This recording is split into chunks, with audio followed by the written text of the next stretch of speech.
of Turn Any Image into a Vector Graphic. This activity is intended to help you with your food truck project that's coming up in the next week, but it's also a technique that is widely used in all of graphic design and by graphic artists alike. So first of all, we're going to head on over to unsplash.com and select an image that you would like to vectorize. Since we are doing a food truck, I chose this image here of a delicious looking chocolate brownie or Oreo cookie sundae, but you can choose any image that you'd like. This activity will help you, or video will help you get ready for your individual questions in class. Every image is going to be a little bit different, but this will give you the general ideas and concepts that apply to all images. So first of all, let's right click and copy the image, head on over to Photoshop and create a new file. The clipboard dimensions are going to be fine. Even though it's 72 ppi, don't worry about that. Just click OK or create and paste your image in. Let's grab the magic wand tool and use the select subject option.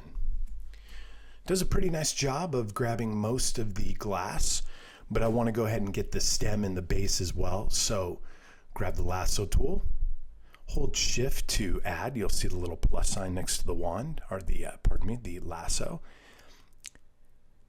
And then go around your shape as best you can. Don't worry about being 100% perfect. That's not the point here. We can worry about being perfect later. If you need to add more, just hold the shift key. If you need to subtract anywhere, hold Alt. All right, once you've got that, go ahead and add your mask down here at the bottom. Add your layer mask, and it looks pretty good. Nice cutout. Next, we need to desaturate the image. We want to ultimately get this image to be black and white and emphasize the highlights and shadows. So to convert this to black and white, or rather to desaturate, let's go Image, Adjustments.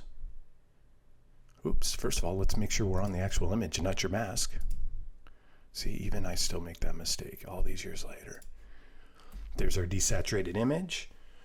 Next, we're going to go into Camera Raw to bump up the contrast even further, add some more texture and clarity. From the menu bar, choose Filter and Camera Raw Filter. Give it a second to load. And in our Camera Raw dialog box, we're going to first go to Contrast.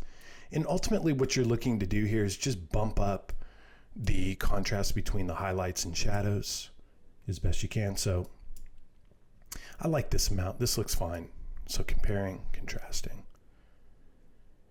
Okay, I'm going to go about 70. That looks good. Texture to add in more detail. Make it pop a little bit. And then finally some clarity. This really accentuates the highlights and shadows.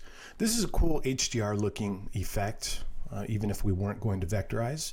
So just remember this if you want to create that kind of effect for a photo. Click OK.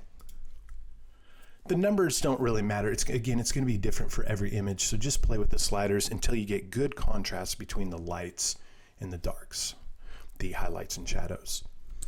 Once we have this done, we've brought out the contrast. We can do a couple of other things. Making sure we have our image selected here. Let's go up to Filter, Filter Gallery. What I want to do here is investigate and see if I can get a more outlined look to my image before I bring it into Illustrator. So I'm going to try two different filters, both under the sketch category. First, try Stamp. Stamp isn't always going to look great, but you can go ahead and play with the light and dark balance.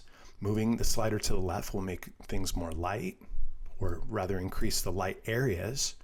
And this is starting to look pretty good actually. Okay. Moving the slider to the right will of course darken everything. Smoothness will smooth out the transition between the light and dark. You generally are not going to want to do this because it takes away the detail. So I like to leave my smoothness under 5, maybe even down to 1.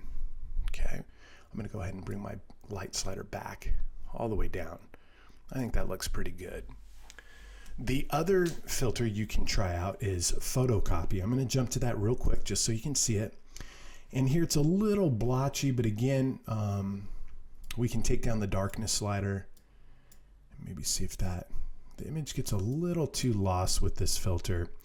So in my case, I'm going to stick with stamp. A third option you might want to try as well, but it gives it a completely different look, is graphic pen. I think it looks really cool, but this is a nice filter to use as well. It's got more of an old school book drawing look to it. But again, I'm going to stick with stamp, which is what you're usually going to want to stick with.